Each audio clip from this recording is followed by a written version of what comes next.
said, I'm sorry, we mustn't absorb and repress. What is this?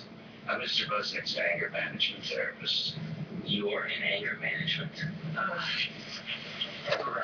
Yeah, how you going? It's the 7th of May, 2013.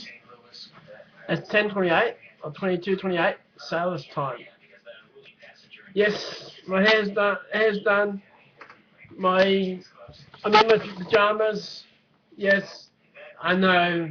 You'll say, well, I gotta do it.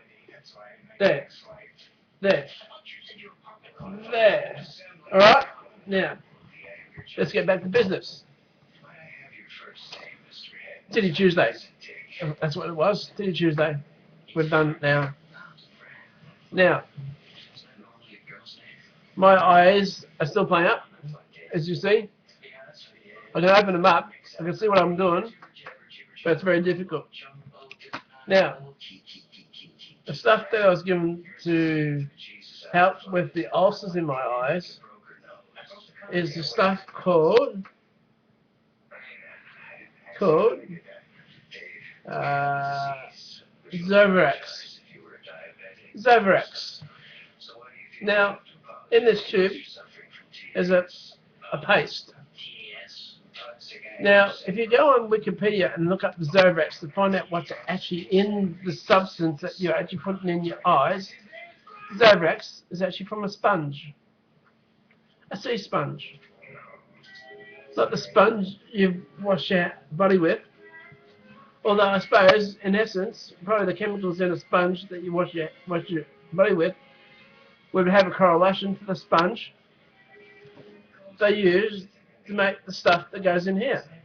Now, what I don't know is how many sponges would it take to fill up one of those things.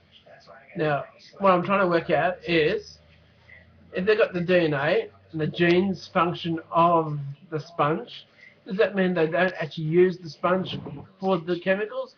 In actual fact, they use some sort of substitute substance so that the sponges that are in the oceans are no longer used to make that.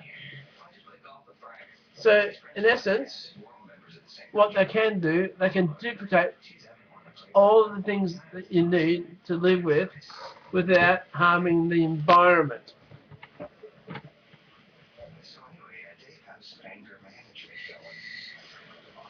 I can't have that. I can't have my TV playing in the back room because it's anger management, and I might incur copyright against the show being heard in the background. So we come to this, the duplication of this. Now, today on TV, they were showing on the news how to produce a gun from software. As long as you've got the milling machine and the devices that go with it, you can make your own gun. But in essence, you can make your own gun anyway. I mean, although this is mainly plastic, but I'm not sure if the barrel, the handle part still looks metal. So I'm not sure if the whole thing is totally plastic and whether it will shoot plastic bullets. Because there's no use having a metal bullet in a plastic container because the plastic container would still then show the metal object through an X-ray. So in essence, you could really do it out of ice. Just a one shot out of ice. If you can have a triggered mechanism, so if you let the ice hard enough and lasts long enough to shoot one bullet out of it and let go of it and just turns to the water, well, you could. They always say, well, there's a murderer in the room and the guy's lying on the floor and they're not sure how he died. They're not sure what sort of knife it was. But there was a puddle of water right next to him. Just so happened that the ice was a knife. And they used the ice knife to stab the guy that killed the guy. Then how did they work out who did it? Well, somehow or other, there's a DNA within the water cubicles. I'm not sure. I suppose there must be a DNA to say where the water source is. But then I suppose they don't just the general tap, but just general water, general ice. So, therefore, what I'm saying is, next time you pick up a sponge in the sea, just think, it might be the sponge that I'm using to get my eyes better. Because it could be Zovrex cream. The Zovrex is made from a sponge. Now, my guest today is Band of Light. Now, there is another group, something of light, like Electric Light Orchestra, LA. But this is Band of Light, and the song I'm best about to play is Destiny Song. So here's the Destiny Song by Band of Light. Dun, dun, dun.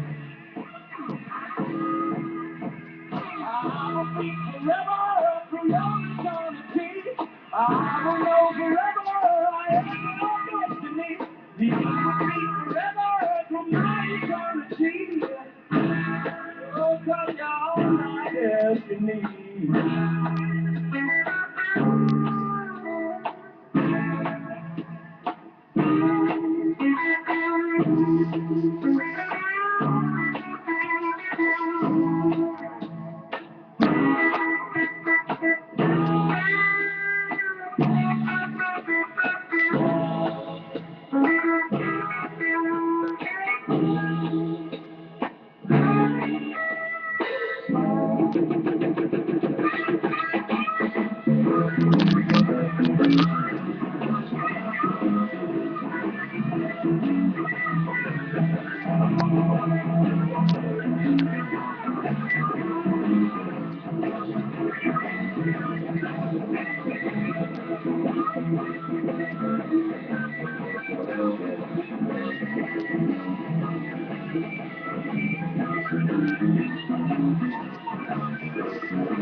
Wow, how good was that for an Australian group back in the 70s? That's when rock was played as rock. Well, rock has not been played as rock today. Band of Light was an Australian heavy blues style based rock band formed in October 1972 and disbanded in late 1974. Phil Key was a founding member, bringing him Peter Roberts, both of whom were originally the La-Dee-Da's. Now that is the La-Dee-Da's, and that's the one that had the two poops to pop. And I've met the drummer of Kevin Burridge, who was in that group. Now Ian Whelan was the bass, replaced Roberts after 3 gigs with Norm Rue, slide guitarist. Tony Butel joining the complete lineup. I better make sure that this is okay. Yeah, this is still going all right. Because I wasn't sure whether I was going to lose out on my recording. And Tony Butel, drummer, joined the complete lineup. The band allowed Phil to develop his own songs written with his wife Pam under the pseudonym of Wheel, using a quasi-religious philosophy which explores themes of racial equality, social justice, spiritual harmony, and cosmic enlightenment. The music was energetic and funky, with a heavy blues and boogie style interlaced with intense slide guitar work. In early 1973, they signed a recording contract with WEA, releasing 2 LPs, 1 EP, and 4 singles. They worked consistently, touring from Sydney to Melbourne, doing pub gigs and concerts, whilst playing alongside such bands as Billy Thorpe and the Aztecs, Carson, Coloured Balls, Lobby Lloyd's Band, Chain, Madder Lake, and Buffalo.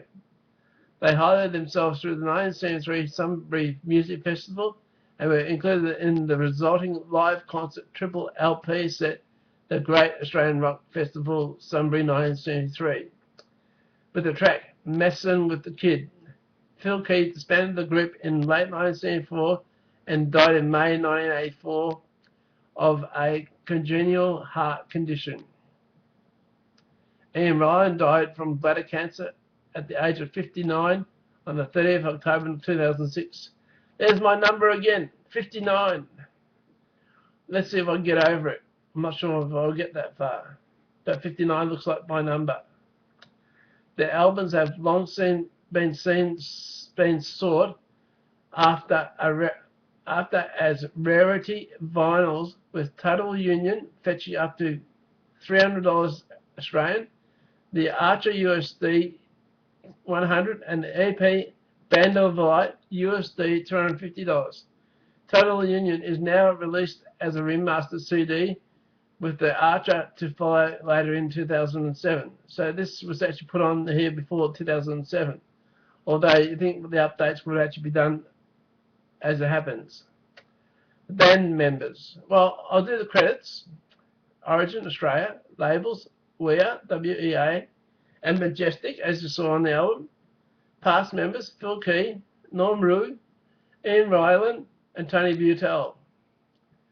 Now, there were more band members. Now, there's a bit more explicit lineup with the dates. Tony Butel, 1972 to 1974. Danny Davidson, 1974. Eddie Hansen, 1974. Phil Key, 1972 to 74.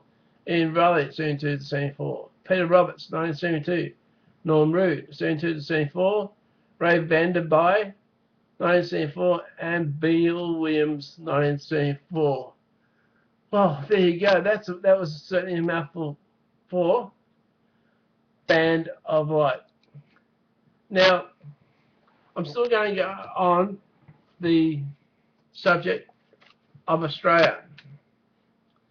Now, when people come to Australia, they're not quite sure when a public holiday will occur or why people aren't working on a particular day. What the significant dates are that's pertained to being an Australian. Now, it is the top 10, but I suppose I could put top 11 just to make it one more or one less, just so as therefore Mr. Letterman can't accuse me of taking on his top 10. So, the most significant dates in Australian record: 29th of April, 1770, Captain Cook landed on Australia soil in Botany Bay. You know where Botany Bay is? Sydney.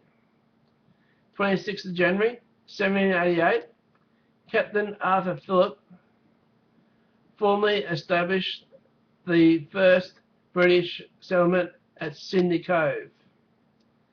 3rd of March, 1803, the first, my eyes are giving out, the first issue of Australia's first newspaper, the Sydney Gazette and the New South Wales Advertiser. 8th of April 1817, the Bank of New South Wales, Australia's first bank established by Governor Lachlan Macquarie. 11th of October 1852, Australia's first university inaugurated at Sydney. 22nd of October 1872, the first cable message from London is received in Australia. Cable. Well, a cable ran all the way from London to Australia. That would be a long job to do, wouldn't it? 1st of January 1901. Well, the cable could have been just a message put on a ship and brought out here. I'm not sure. 1st of January 1901. Britain's Australia colonies federated into an independent Commonwealth. 25th of April 1915. Anzac forces landed in Gallipoli and attacked Turkish positions. 10th of December 1939. 1919.